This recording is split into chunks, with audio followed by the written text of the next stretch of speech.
Greetings folks, Dan here, and welcome back to another toy review.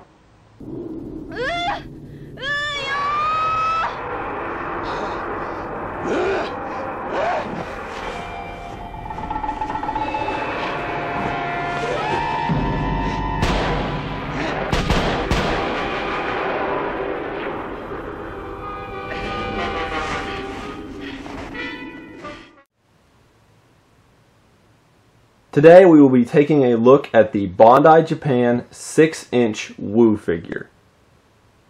This toy was released in Japan in February of 2002 as part of the Ultra Monsters toy line. This is the only 6-inch version of this toy released by Bandai. Other companies like M1 Go, X Plus have also done their own versions. Surprisingly, with this toy being 90% hair, the designers did an amazing job making the plastic hair actually look convincing.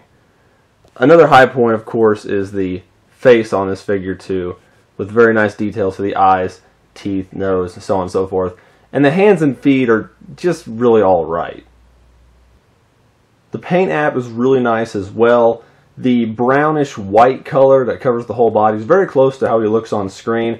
However, the extra darker brown around the wrists and the face and the knees, not necessarily screen accurate, but I think it was more down to creative freedom to make the figure pop a little more. Again, of course, the face being another high point here, with the excellent app on the teeth, eyes, and mouth region.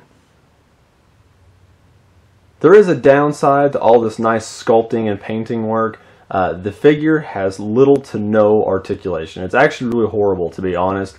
The only thing that spins is the joint right here, right above the elbow, will rotate, and not even all the way around. It'll rotate so far and the hair on the bottom will actually hit the body and prevent it from going any further.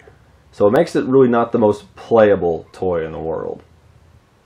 Lastly, we're going to do a really quick height comparison. So I'll go ahead and shuffle him off to the side a little bit. And we'll bring in good old Hydra here. As you can tell by looking at him, well, let's just bump a little bit closer just so you can really tell. Head height is about the same. Hydra's got the extra spikes and stuff on top of his head, so maybe a few centimeters short of it actually being 6 inches tall.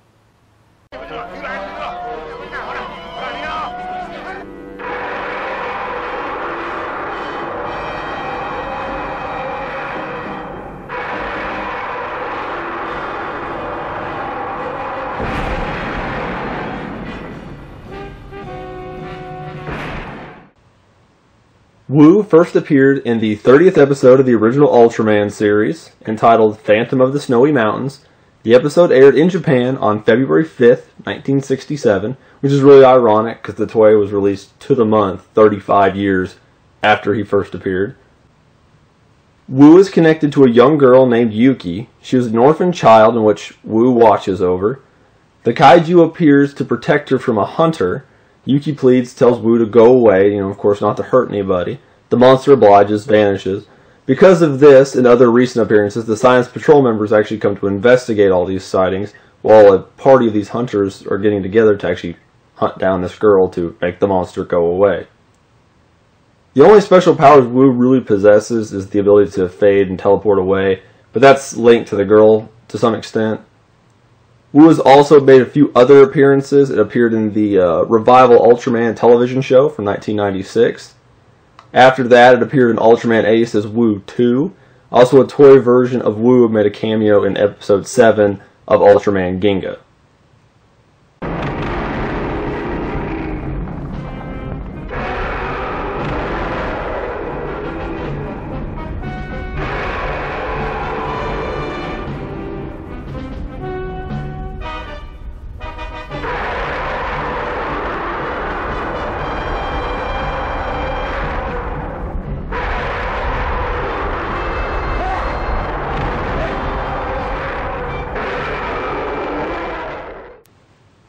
Since there's only been one release of this figure, there's not a lot of them available. Well, not that I could find anyway. I've seen them ranging from $15 to $40 at the time of this recording. One major complaint with this toy, as I said earlier, is the huge lack of articulation, as well as the large seam line between the body and the head. You can kind of barely make it out. It makes a V all the way through. The prior of the two mainly applying to stop motion creators and kids, of course. However, the detailing alone makes up for the earlier mentioned issues. If you can grab this toy for a decent price, I say go for it. I'd like to thank you all again for tuning in. Hopefully you enjoyed this review. Sub, like, and comment if you'd like to give some input. Another video will be up next week, and you guys have a good one.